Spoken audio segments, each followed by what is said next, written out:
दोस्तों, आज हम मिलेंगे मिनेश से। इनको मैं 2017 से जानता हूँ, जनवरी। कम से कम 2.5 साल हो गए जानते। उनका एक्सीडेंट 2015 में हुआ था और मेरा 2016 में। इंजरी हमारी लेवल एक ही जैसा है, उनको भी L1 L2 है, मुझे L1 L2 और उसके बाद कोड़ा इक्वना भी है।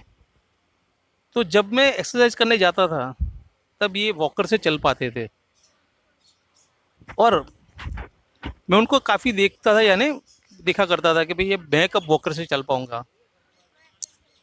और लगातार हमारी बातें होती रहती थी 2.5 साल से, वो होती रहती है अभी भी फ़ोन पे। मैं उनको काफ़ी समझाता था एक्सरसाइज के बारे में, ये भी काफ़ी, लेकिन पता नहीं वो थोड़ा कुछ कर नहीं पाए और अभी भी ये व्हील चेयर पर ही है। कभी कभी पेशेंट से बात करने से आपको काफ़ी फ़ायदा हो जाता है। और जैसे मैंने CIC चालू की तो मुझे कुछ पता नहीं था कि कैसे करते CIC, ये तो पहले से ही कर रहे थे CIC। और मैंने डॉक्टर ने बताया कि CIC करनी है तो मैं एक ही बार एक ट्यूब फेंक देता था। वो जेली भी काफ़ी लेता था और बीच में ऐसे ट्यूब डाल के फिर फेंक देता था। अब मुझे 1 महीने का करीबन, और दवाई भी काफ़ी मुझे दी गई, तो 1 महीने का मुझे 4 से 5 हज़ार का खर्चा आया। और इनकी फाइनेंशियल कंडीशन इतनी है नहीं जितनी 6-7 हज़ार रुपये की अप्रोक्सी होगी। तो मैं सोचता रहता था कि भाई ये कैसे सर्वाइव करते हैं ये CIC में। तो मैंने एक दिन उनको पूछ ही दिया कि भाई आप CIC कैसे करते हो। तो उनको मैंने बताया कि भाई आपका 1 महीने का कितना खर्चा होता है, अभी पूछ लेते आपका 1 महीने का कितना खर्चा होता है CIC में। 100 रुपया। उन्होंने मुझे 100 रुपया बताया। मैं शौक हो गया क्योंकि मैं तो एक बार ही करके फेंक देता था, यानी। और उन्होंने मुझे सब कुछ समझाया कि भाई इस तरह मैं ट्यूब इतनी ही लेता हूँ। और मुझे काफ़ी महंगी पड़ रही थी ट्यूब। इन्होंने बताया कि इसका ओरिजिनल प्राइस यहाँ है, यहाँ आपको कम में पड़ जाएगी, जो काफ़ी सस्ती पड़ रही थी। सब कुछ उन्होंने बताया। तो मुझे वो जो 4-5 हज़ार का था गोलियां, तो उन्होंने बताया कि भाई ये यहीं से OPD में ले लेते गोलियां सब इन्फेक्शन की। और उनके पास काफ़ी पड़ी हुई है। मुझे ऐसे भी बताया कि आपको लेनी है तो मैं ऐसे ही दे देता हूँ। और बोले मैं तो कुछ इतनी खाता भी नहीं हूँ इन्फेक्शन की गोली। तो ये सब जानने के बाद मेरा, यानी ये काफ़ी एक्सपेंसिस काफ़ी कम हो गया। सीधा वो 4-5 हज़ार से सीधा दूसरे महीने मेरा 400-500 के ऊपर ही आ गया मेरा। तो बात करने से भी आपको काफ़ी, यानी कुछ फ़ायदा हो सकता है। और मैंने काफ़ी वो सारे एक्सपेंसेस मैंने फिर यहाँ डोनेट करना भी शुरू किया। जैसे कि मैंने सैंडविच बहुत सारी बना के यहाँ मैंने सबको दी। सब पेशेंट को मैंने अलग से ही बांटी है सैंडविच। वो, और यहाँ पैराफिजा में भी मैं 2 साल से सैंडविच में अपने फ्री दे रहा हूँ। वो वो डोनेट कर रहा हूँ। यानी कि आपके पास अगर कुछ थोड़ा बहुत है पैसा, तो आप इन लोगों को, जैसे कि जो उनके पास पैसा नहीं, उनको हेल्प कीजिए तो काफ़ी कुछ उनको उम्मीदें जगेगी। वो सारे पैसों से आपके जो वो कुछ कर पाएंगे, यानी। वरना क्या है कि उनको कैपेबली कभी कभी को वो हार जाते हैं, यानी। और हम उन्हीं से बात करते हैं, मनीष से, कि भाई वो कैसे फील करता है, क्या क्या, यानी कैसे एक्सरसाइज क्यों बंद करनी पड़ी, वो भी हम आगे बात करेंगे उन्हीं से बात। हाय दोस्तों, मैं मिनेश सोलंकी बात कर रहा हूँ। ये मेरी कंडीशन मैं आपको बता रहा हूँ। स्टार्टिंग में पहले कैसे थी कंडीशन और अभी की कंडीशन मैं आपको बताने जा रहा हूँ। स्टार्टिंग में पहले मैं 1 घंटा एक्सरसाइज करता था, उसमें मुझे काफ़ी रिकवरी नहीं मिली। फिर उसके बाद मुझे निखिल भाई मिले 2017 में, तो उन्होंने मुझे काफ़ी सारी समझाया कि 12 घंटा एक्सरसाइज करो और ये एक्सरसाइज करो। काफ़ी सारी मुझे बात बताई। उसके बाद मुझे यानी 12 घंटा मेरे दिमाग में कुछ समझ में बैठ ही नहीं रहा था कि 12 घंटे में एक्सरसाइज कैसे करूं और क्या करूं।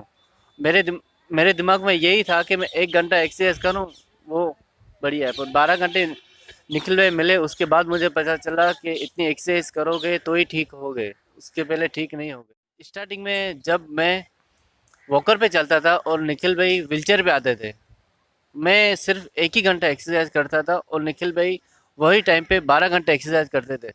पर मुझे अभी यकीन नहीं हो रहा है कि निखिल भाई को ऐसे फास्ट रिकवरी कैसे आ गई।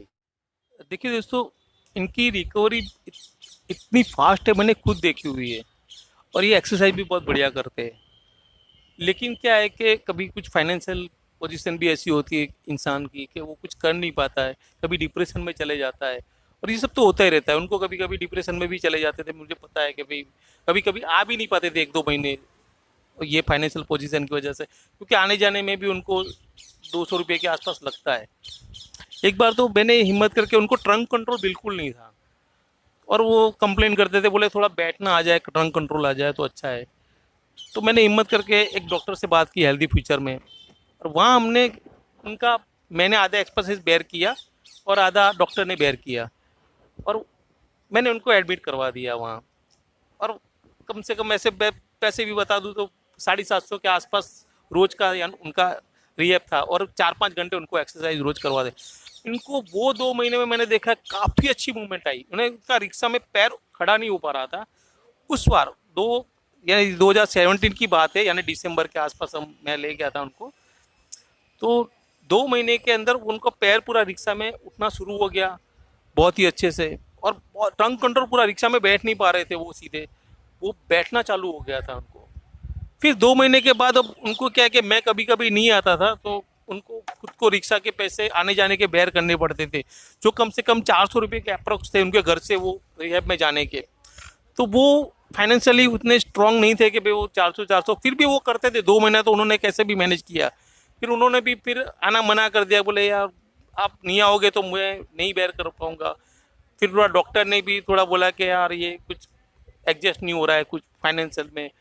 और मेरा भी कुछ ऐसा था कि मैं जाता था तो मेरे 750 लग जाते थे, फिर वापस दूसरे रिक्शा के मुझे इनके शेयर करने पड़ते थे, और बाकी दूसरा कुछ खर्चा भी हमारा हो जाता। तो मेरे कम से कम 1000-1500 के इनका खर्चा मिला के 1000-1500 मेरा हो जाता था, इनका 150 रुपये के आसपास। लेकिन ये क्या है कि मुझे पता है कि फाइनेंशियली पोजीशन में कभी कभी कम होती है तो बेयर नहीं कर पाते। लेकिन ये यहाँ क्या है कि आपको खुद को हेल्प करनी पड़ेगी। कुछ कभी कभी क्या है, अच्छी मिल भी जाती है लोगों को कि भाई अब आने जाए तो रिहैब सेंटर में डॉक्टर ने भी बताया कि सारे मैं ज़्यादा इनको हेल्प कर पाऊँ। लेकिन आने जाने का जैसे कि वो 400 रुपया है, वो सब सिस्टम नहीं मैनेज होता। जैसे कि यहाँ हमारे पैराफीजा बहुत बड़ा है, लेकिन पब्लिक के पास इतना भी पैसा नहीं है, मैंने देखा है कि वो आने जाने आ जा सके, यानी वो मैनेज कर पाए, क्योंकि नहीं होती फाइनेंशियली। इनकी फाइनेंशियली कंडीशन क्या है ये अभी खुद ही पूछ लो कैसी है। अभी आप कैसे सर्वाइव करते अभी जो मैं सर्वे करता हूँ तो जो मम्मी के ऊपर ही पूरा डिपेंड करता है कि मम्मी जो सब घर पे जाते हैं झाड़ू पोछा करने, वही जो कमा के थे उससे घर चलता है। और हर मंथ जो है मुझे सेठ जाम में जॉब करता था, रायजा टेक्स्ट वेब में। वहाँ पे जो मेरा सेठ है वो मुझे अभी भी हेल्प करते हैं, एवरी मंथ मुझे हेल्प करते हैं। जो घर का सीधा है एक मंथ का पूरा करवा के देते हैं, और 2000 कैश मुझे खर्च के थ्रू देते हैं कि कुछ भी करो ऐसे एक्सरसाइज के लिए। देखा दोस्तों, कभी कभी हम, मैं ऐसे बोलता हूँ कि एक्सरसाइज करना, लेकिन कभी फाइनेंशियल पोजीशन इस तरह की जिसकी वीक हो, वो कैसे एक्सरसाइज करेगा। यानी कि आप लोग जिनकी अच्छी कंडीशन है, वो ऐसे पेशेंट को थोड़े हेल्प कीजिए, कुछ ना कुछ उनको बातें कीजिए, जो आपसे बन पड़ता है वो कीजिए। तो क्या है कि उनकी दुआएं लगेगी हमने, और काफ़ी उनको भी एक मकसद मिलेगा कि नहीं भाई हमारे कोई देखता है, ये कोई, उनको एक उम्मीद जगेगी कुछ खड़े होने में भी। क्या आपको लग रहा है भाई आप करोगे एक्सरसाइज, आज मुझे बुलाया है? हाँ नहीं, मैं आज से आपको मिला, मैं यानी कम्प्लीटली एक्सरसाइज करूँगा, जैसे पक्का करूँगा। अब मुझे ऐसा लग रहा है कि मैं ठीक हो जाऊँगा आपको देख के। देखो आज उन्होंने मुझे खुद ही बुलाया फ़ोन करके, और बोला कि निखिल भाई मुझे मिलना है कैसे भी, बस अब मुझे चालू कर देना है।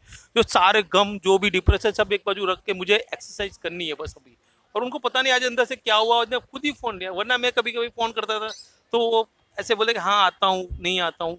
आज वो खुद मिलने आए बस मुझे, और बस एक बोले मुझे तय करना है कि कुछ। मैंने बोला आप बोल दो जो भी है अब दुनिया के सामने, कि जो भी आप करना चाहते हो तो क्या आप कर पाओगे। आपको एक खुद रिस्पॉन्सिबिलिटी आ जाएगी बोलने में। इसलिए आज मैं उन्हें इंटरव्यू ले रहा हूँ, और जो कुछ था वो बता रहा हूँ, बस आप बोल दो। मैं खास मैं निखिल भाई से मिलने आया हूँ, यहाँ पे फिजियोथेरापिस्ट में सिविल हॉस्पिटल में। खास निखिल भाई से मिलने आया हूँ मुझे, और पूरी जानकारी भी चाहिए थी एक्सरसाइज के बारे में कि क्या क्या एक्सरसाइज है क्या नहीं है। वो मुझे वीडियो तो मैं देख ही था हूँ, पर मुझे मैं सामने देखूँ तो मुझे काफ़ी ज़रा मुझे पता चले कि रिकवरी कंप्लीट है। तो मैंने अभी देखा निखिल भाई को, तो मुझे काफ़ी अच्छा लग रहा है कि काफ़ी बढ़िया है निखिल भाई को, पहले से काफ़ी बहुत बेटर है। यानी मुझे भी ऐसा लग रहा है कि मैंने एक्सरसाइज नहीं की है काफ़ी सालों से, कि एक्सरसाइज मैंने नहीं की है। और मैंने अभी एक्सरसाइज की होती तो मैं काफ़ी निखिल भाई से भी ऊपर पहुंच जाता। क्योंकि मैंने एक्सरसाइज नहीं की है, इसलिए मैं अभी व्हीलचेयर पे हूँ।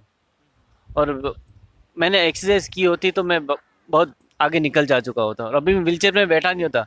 जैसे कि निखिल भी मेरा इंटरव्यू ले रहा है, निखिल भी मेरे इंटरव्यू ले रहे हैं, तो मैं और भी समझो कि मैं निखिल भी के इंटरव्यू लेता होगा। ऐसे ऐसे ऐसे मुझे ऐसे ऐसे मुझे ऐसा हो रहा है महसूस कि मैं भी अभी खड़ा हो जाऊंगा, मुझे ऐसा लग रहा है।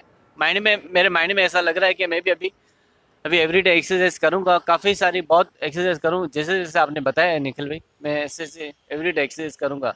यानी 12 घंटा एक्सरसाइज करूंगा या नहीं करूंगा, मुझे ऐसा ठीक होना ही है अभी तो कम्प्लीटली पक्का। देखा दोस्तों, इनकी उम्र भी मुझसे 20-25 साल कम है। यानी वो उनको रिकवरी में काफ़ी, यानी उनको ज़्यादा सेंसिटिविटी आ जाएगी उसकी वजह से, क्योंकि मेरी तो अभी 50 होने आई है, अभी तो 25 साल के ही है। और ये बोल रहे तो मुझे ऐसा लग रहा है कि 1-2 साल में तो शायद ये मेरी सारी उम्मीदें पार कर देंगे। तो let's hope for the best for him, best of luck. Okay, okay, thank you Nikhil भाई।